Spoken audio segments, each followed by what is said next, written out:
Hi, everybody. This is Steve Garvin with Connie Livingston. I'll get in. And we are here for the Business Success for Visionaries program. And Connie is the author of Go Forward Fearlessly, correct? Am I getting the title right? Yes, Go Forward Fearlessly. Which is actually penned under the name of Cornelia Ward, which is why I kind of stumbled over the name just a second ago. But Connie helps people love Mondays, and she does so by helping people, kind of refine their passion and their purpose. And I'll let you tell everybody how that works, and feel free to share if you want about the Cornelia Ward / Connie Livingston as well. Okay. Do you want me to go ahead? Yeah, if you would. Yeah. So yeah, it's a little confusing. So most people know me, colleagues and friends and family, as Connie Livingston. My business name is also an iteration of my given name, and my business name is Cornelia Ward. And that's just the name I use to do business. Like, a lot of people have like an LLC and they have this umbrella. Well, that's my umbrella, is Cornelia Ward. And that's, the book was written by Cornelia Ward, and, it's all me. Yeah.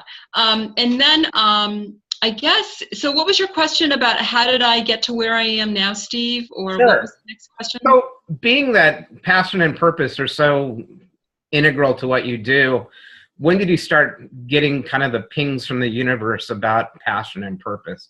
Yeah, that's a great question. And I'm actually thinking of more ideas as I kind of think here that I'll add. So my personal story is that before I started my business about 8 years ago, and for about a decade before I started my business, I was going basically from job to job. I was successful in whatever I was doing, and then I would go on to the next thing because it just somehow wasn't feeding me in some way. And then the other thing is that I would find myself just kind of inexplicably in tears from time to time when I was in certain positions, and I didn't understand it. And obviously, and I can feel deep emotions just like anybody, but to kind of, dissolve into tears, it just wasn't like me. And I knew there was like something going on. So the last job that I had connected to this kind of search, I had worked for the nonprofit sector, then the public sector, and then the last real job I had working for somebody else was actually in the private sector as a broker in financial services. And I, like really steep learning curve, kind of a tough, it's actually a great opportunity to learn what it's like to have to create your own revenue, your own income. I really loved it. I loved the challenge of it. I loved the technical aspect of how financial instruments were really could be just used in so many creative ways to solve people's problems. And I loved to help people. I just loved, and I also have a master's in community economic development. And so it's like a master's in business administration with the community added. And so when I did the financial services work, it was kind of within the frame of, when you help people individually and as households become financially stable, it really helps the entire community. So that's kind of what I loved about that. But what happened, and for anybody who reads my book, you'll kind of read my story. I was in that job for about 4 years, and I really crashed and burned big time. I'd had that, kind of 10 years of kind of something's missing, looking for different jobs, kind of the whole emotional thing was happening. I'd burst into tears, just because I just was feeling so unhappy. And then it really manifested as a huge kind of crash and burn for me, because I'm such a healthy person. And I think this will probably sound familiar to people who listen to this or watch this video, because there are different iterations of this. So my crash and burn story was I was in the job as a broker in financial services, And, it became clear that, and this is the answer to the question around the passion piece, right? Like, how do you get clear about your passion and your purpose? So one of the things it's important is that the work that you do, and this is what I teach my clients, it's really important that your personal values, each of us has 4 core personal values. Each of our personal values, it's so intricate to who we are that it's important that the work that we do, whether it's a career or a business, it lines up with those 4 core personal values. And so what happened to me when I crashed and burned was, it was actually right around the financial crash. I left shortly after that, and I was still doing very well. But there was just this real kind of dichotomy between who I was, and I was kind of leaving the real me at home when I left to go to work at the end of the day. I don't know if anybody who's watching this, Steve, I think you probably can resonate with that, right? Yeah, like our past experiences. And so that's how I got to where I am now. And then what I do now is I'm a coach and mentor, and I help people, find their passion and purpose, find a career that they love. And then I also help business owners create a business that they love that's plugged into their passion and purpose so they can bring in that steady flow of new clients. And so I basically teach what I learned from 8 years ago until, 2-3 years later, when I identified my purpose, and I can give you some specific tools if you want some ideas about how I did that, and then also created a business. So this is what I teach, is what I went through, and that's how I found my passion and purpose. Excellent. Yes, your story, as we've had in other conversations earlier, totally resonates. And one of the things you have a website or URL, I love Mondays, or I help people love Mondays. And I help people love Mondays. Yep. Yeah. And for a long time, Sunday evenings were like the worst moments of the week, because I knew that I had to go back into a job that was sucking energy out of me rather than, providing, nourishing me the way that you kind of alluded to that earlier. Along with that, I'm curious, how did you unpack or go from having those moments when you found yourself in tears to finding out why that was happening, and kind of the trail that went from there to finding your passion and purpose? Yeah, I mean, I think this is probably common for other people. I've always wanted to start my business. Like when I was in financial services, I loved talking to the business owners that I worked with that were clients, and I loved listening to their stories. I mean, I just was so inspired by that. And I think all of us have, there's kind of this little niggling voice that comes out from time to time that says, remember, you have this interest, remember, you've always wanted to do this thing. And so that's really how I ended up where I am, is by, having an opportunity, basically to start different kinds of businesses and get really excited about that. And then notice how excited I was about the possibility of having a business, and then how unexcited I was about the work I was doing. And it really, I was a different person, right? When I thought of myself kind of doing the business, I saw myself as a different person. I felt differently. And then when I thought about myself staying where I was, I just, I was, I don't think I mentioned this, my crash and burn version of my crash and burn and the health issues was I got really depressed, which is really, and I'm such a healthy person. So that was like a huge red flag. And it's so common because for people that I see who are, just their job is just not working for them. And again, it was about like not being able to express who I really was, the real me. My gifts and talents were just like kind of in a cave somewhere, like about 30,000 miles away. And I wasn't able to bring those to the fore, which of course makes us all happy to be able to share those gifts and talents. Absolutely. Yeah. And like I said, I mean, similar situation for me is, I went to the darkest day of the soul, with depression. And it was finding my way out of that dark cave to, figuring out what, and similar type of thing that, looking at what things were bringing me joy and what things were bringing me sorrow, if you want to call it that, and kind of like what you talked about, looking at yourself kind of objectively, at work and then in your own business, and, seeing how those two things resonated. I feel like kind of like I was a scientist in a lab. Let's try this, let's try that, in order to figure out what it was that worked. And that's why it can be so helpful. This, right? Because this is kind of what you're about is, that's why it can be so helpful to hire a coach and to have them look at, kind of give you the clues. It's much faster.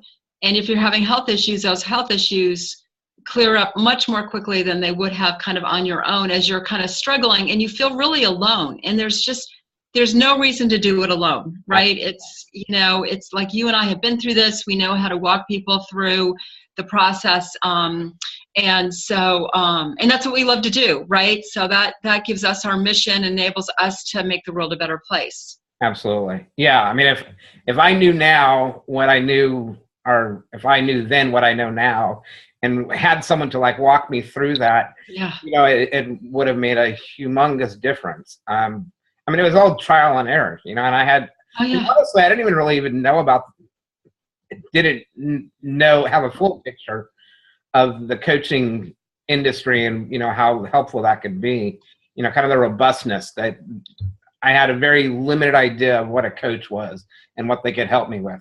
For me, it was all about marketing, and it wasn't about, how do I unpack, what's going on for me personally and emotionally, all that type of stuff, which one of the things I've learned as going into business for myself is that at least half the battle is, kind of the mind game,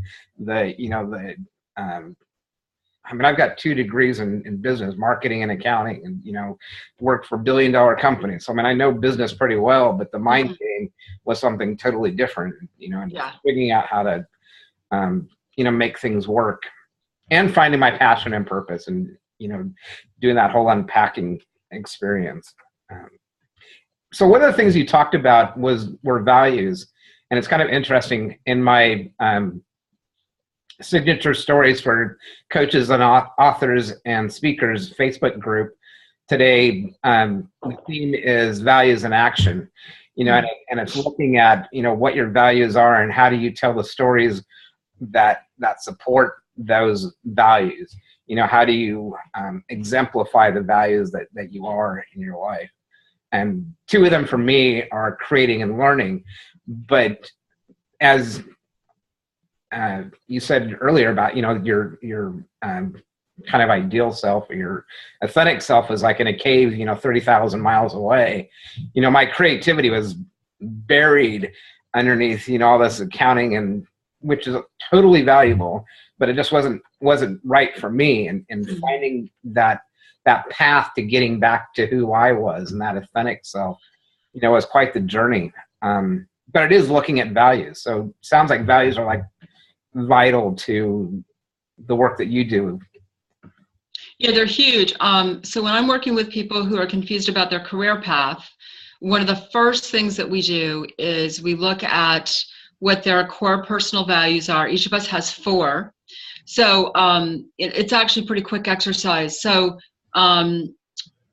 let's say you're, I'll have to make something up off the top of my head, but let's say your core values are community, collaboration, fun, and empathy. Okay, so let's pretend collaboration and community were 2 of my personal values. Well, I was in a financial services setting, which was not collaborative. And there wasn't a sense of community. Like I didn't, I was kind of siloed. Each of us as brokers were kind of siloed and we didn't collaborate. And so I really missed that. So that was a big part of it that was missing for me. So that would be an example of how it's important that the personal values really line up with who you are. Absolutely. Yeah. And I think there's a real longing of our souls to experience that. You know, when I started creating like I do now, you know, it just opened up a whole lot of doors for me. And, you know, I think there's an innate need to live out our values, to have those things happening in our lives. And when we can't do that, it causes it can cause depression for one thing, but a lot of suffering. Are there other tools that you use to help people unpack and navigate towards their passion and purpose? Yeah. So one of them we've actually been talking about. One of them is the values, right? That doesn't really identify what your life purpose is, but it gives you a sense of kind of what the umbrella, the big picture looks like for you. The other one we've been talking about is life experience, right? So you know, I happen to have a master's degree in economic development, which is really helpful when I'm working with people who have businesses. But really, when it comes down to it, I'm just teaching people how I created that steady stream of business, like stream of clients in my business. So what steps did I take? The foundation, you know, the market research, the marketing piece, you know, all within kind of a service-based framework. And so that's what I teach people is, you know, when I struggled early on, even though I had this master's degree in economic development, I struggled to get my business off the ground, which I think when you're talking about purpose here, I think part of the reason that happened is because coaching was really shifting when I first started my practice 8 years ago. It was a very different world before I started my business. And so the old marketing approaches were no longer working. And I had to figure out something new that worked for me. And then that enabled me, my struggle, and then the steps I came up with, which is how I run my business now, enabled me to turn around and teach that to other people who are also struggling to bring in a steady flow of clients. So I'd ask anybody who's watching, in terms of life experience, think about what struggles, either personal or professional, you've had in the past that you have successfully navigated. You're on the other side of it. Like you and I, Steve, we both just talked about life experiences we've had, right? So somebody who's in the crash and burn stage at work, right, or they're not able to be creative in their work, right, for you, you can show them exactly what steps to take so you can make it much more faster, and they can get out there and they can feel much more fulfilled. And basically their whole life changes. You know, our whole life changes when we're doing the work that we're meant to do.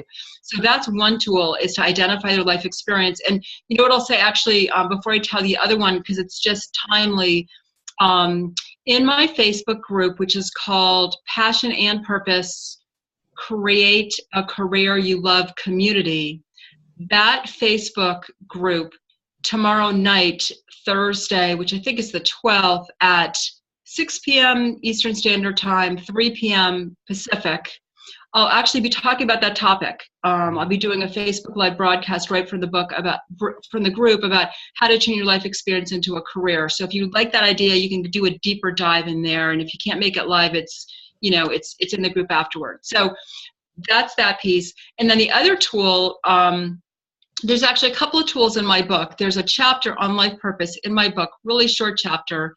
There's kind of a left-brained exercise that will enable you to, with 4 simple questions, identify what your life purpose statement is. And then the second exercise is actually more of a visualization exercise to kind of picture. So depending whether you're left brain or right brain, those 2 exercises can be really helpful. So and that book is at my website. Actually, you can get it on, my book, Go Forward Fearlessly. It's on Amazon and Barnes & Noble, but you can actually download it for free at my website if you want to get to that right away, at ihelppeoplelovemondays.com. So it's those 2, that's the values, it's the life experience, and then it's, the life purpose statement and the visualization exercise can really help people get clear and get some really good clues to kind of what the next step might be for them. Great.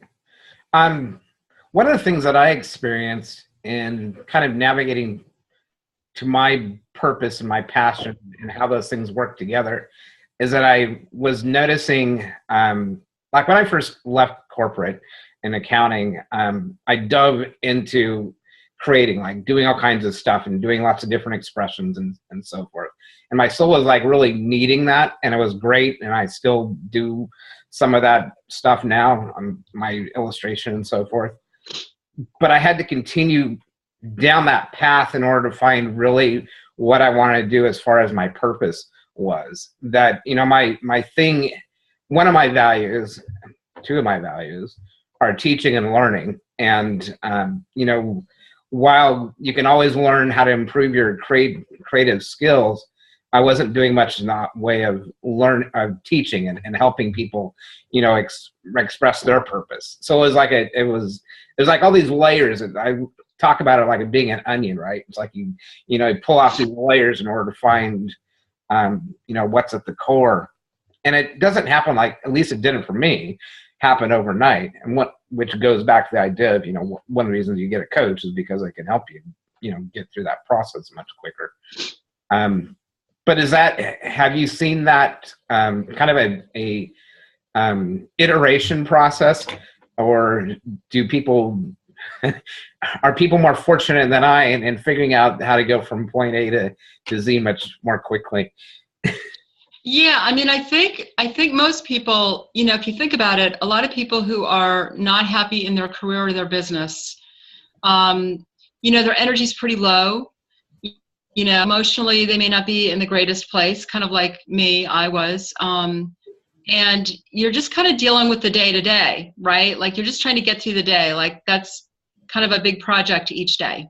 And so when you're in that place, you really don't have the bandwidth to kind of, you know, step back and look at the big picture and think about what the right next thing is for you. Like even for me, you know, after I got really depressed and I couldn't work more than half time, I really had to quit my job. You know, I was just barely able to do what I needed to do to take care of stuff in my own personal life and also when I was still working. And it wasn't until I quit my job and had the space that I was able to, you know, self-care was most important, and then to dream a little bit and think about what my next steps are and really to check in with my gut about what the right next step was. So, you know, either way, you know, everybody's process I think is different, but you know, I've always had a coach. You know, for probably 10 years or so, maybe even longer, I've always had a coach who could help me. Just because it saves time, it saves money, it saves energy, you know, everything just happens much more quickly and you're not doing it alone. And so, you know, I think that it's really important to get some kind of support from somebody, because chances are you're just so, you know, it's like the problem is right here and you're not able to see beyond it. Whereas if somebody's already been there and they can say, oh, I know exactly what it's like to be where you are. Let me show you the steps, you know, and here are the steps that you can take to make this happen. Yeah.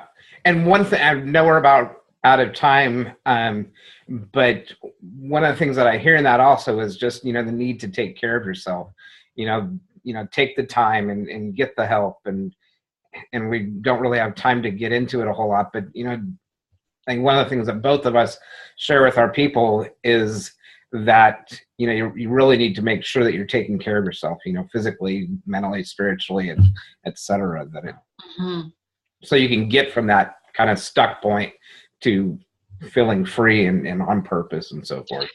Yeah, and that's, you know, whether I'm helping someone get clarity about their life purpose and career path, or I'm helping somebody with their business, both processes actually start with self-care. Because when you think about it, if you're confused about your career path, you know you're about to make a career move at some point in the future, you know, you need to regain your energy. You need to practice really good self-care so you can build that strong foundation. So you can make better decisions. You know, if you're, you know, eating lousy food or not drinking enough, or like, especially if you're not getting enough sleep, like, please don't make any significant decisions about your life especially if you're not getting enough sleep, right? Just anyway. So that stuff's just really, really important. And then on the business side, because business owners, we have like so much going on, right? Like it's not just our business, but we have a life too outside business. And it's like, okay, I have a limited amount of time. How am I going to leverage that time to the best that I can? And so what I tell business owners is that, and you and I have talked about this, Steve, right, is self-care is really a marketing strategy. And that's a great way to kind of, give yourself the time you need to create that self-care, especially if you're in a service-based business, and you're a healer, you're a coach, in some way you're supporting people on a personal level. You really need to be totally kind of nurtured and well taken care of in order to be present and really support people in the way that they need you to support them. And so self-care really is, from my point of view, a marketing strategy, because you can't build a business on a shaky foundation. Mm-hmm. Yeah. And part of my philosophy on those lines is that, you attract people because you have what they're looking for, right? And so if you're not taking care of yourself, you don't present as an attractive, offer as you could if you were, taking care of yourself. I mean, exactly. It just gives us, you can't draw from an empty cup, basically, that if your cup is full, then you have something to give. And that requires a lot of self-care. And you're modeling to your clients, and so it's not just what you're teaching them, but kind of what you're living, what you're doing. And you can really make a huge difference in the world, whether you work with people or not, just by kind of how you show up. Yeah, absolutely. Yeah. Well, I know you had a kind of cutoff point at about now. So do you have any final tips or ideas that you would like to share with everybody? Yeah, the only other thing that I didn't mention, there's a couple things probably. The first thing is, if you're that person who's confused about your career path, another tool you can use is to think about what's going on out there in the world, either in your family, maybe, in your community, in your neighborhood, in the larger world. What's happening out there that really breaks your heart, and you're just thinking, oh my gosh, like it's a real emotional trigger. Someone's got to do something about that, right? Those are really good clues to your life purpose. And then the other piece in terms of, basically just life purpose in general, whether it's a career or business, is, and I don't know about you, Steve, but especially in the last 2 months, and I've done this work for a long time, I have felt really a strong inner push to really support people in a strong way, whatever that looks like, to really do the work they're meant to do. And so I guess that if I had to bold or underline anything here that we've talked about, it's to, maybe it's a small step, whatever it is. If you're not doing the work you're meant to do within the context of a career or business, the world really needs us right now. Those of us who want to make the world a better place, we're often called light workers, people who are going to usher in kind of this new world that we're all kind of like, really looking for and dreaming of. This is our time. This is our time. Yeah. To do this. This is it. And so, like Steve, you showing up and me showing up and anybody else who's watching showing up, it's so important right now. So important. Absolutely. Yeah. The thought that comes to mind is that, you can't see the light, that the darkness that's out there, however you want to frame that, that the light really shows up when there's a lot of darkness out there. And so, we need that light. We really need that light. So, for those who are watching, joining in later, go out and shine your light. There's all kinds of idioms and so forth about that, but really the world does need the light that you're here to provide, and you can get there. And it all begins with a single step. You don't have to get here from here to the end of the journey immediately, that it's one step after the other in progression. And getting a coach is a great way to facilitate, that progression. So thank you for your time, Connie. And as always, it's great to talk to you, and kind of that same wavelength that we share of, similar experience and similar vision for a better world. Thank you for your partnership. Thank you, Steve, for having me. It was a lot of fun. Yeah. Great. All right. Well, take care. And I'm